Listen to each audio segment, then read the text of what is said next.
6:52, time for the morning sprint. A Trump-appointed U.S. attorney is on the special counsel leading the investigation into President Biden's son, Hunter.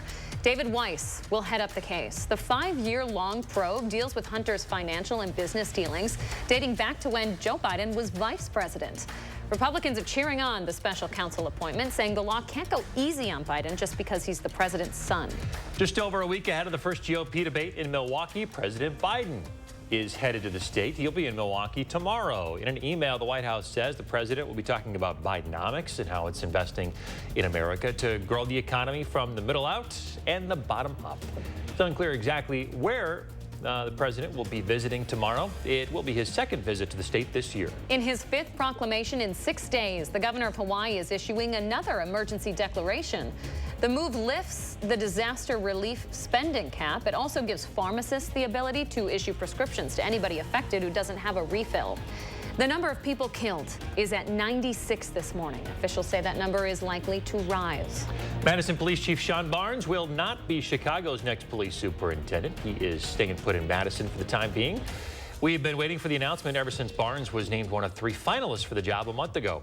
Barnes has served as Madison's chief of police since early 21. Before that, he worked for Chicago's Civilian Office of Police Accountability. Sheriff Calvin Barrett, along with members of the Dane County Board of Supervisors, talked about the state of the jail in a panel discussion last night.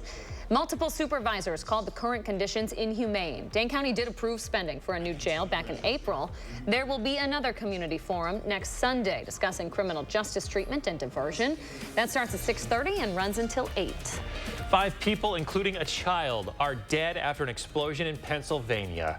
Take a look at the damage. The blast in the Pittsburgh suburb of Plum destroyed 3 homes and damaged 12 others. Fire officials on scene say that it could take several years to determine the cause. A U.S. Marine is charged with sexual assault of a minor this morning.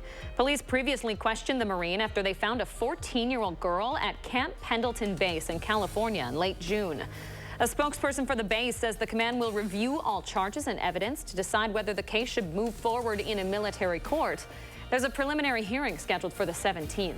Federal investigators are looking into a jet crash at a Michigan air show. The plane hit apartments and empty cars without anyone getting hurt. 2 people inside the plane ejected Sunday afternoon during thunder over Michigan, splashing down in a lake without serious injuries. There is a 90% chance interest rates don't go up next month. That's according to the CME FedWatch tool. This is households in the U.S. are paying about $700 more for the same stuff they bought 2 years ago at a cheaper price.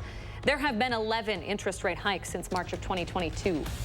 All right, good morning. 5 minutes away from 7 o'clock. We do have a first warn alert day due to the potential of not severe weather. We are expecting some heavier rain, maybe 2 to 4 inches for some locations going into the afternoon hours. And pretty solid area of rain right now over Madison. Generally light to moderate, but as you get into the northwest side of Madison, Dane County up toward Sauk City, we are seeing moderate to occasionally heavy rain. That seems to be the heaviest band extending all the way down toward Platteville. We do have a flood watch in effect until 11 o'clock this evening. Most of the rain coming in during the morning hours into the early afternoon hours, but some of these rivers continuing to rise as some of this runoff will continue. So solid area of rain through the early afternoon hours. It starts to become a little bit more scattered as you are headed home from work. Temperatures only in the 60s today, so count on a wet Monday for us and rather chilly. We'll be cool tonight as well with that first warn alert day today. 77 tomorrow, but looks like summer will return by the weekend. We're going to keep an eye on your morning commute, the rain chances for the rest of the morning and the day. Stay with us for another update in half an hour.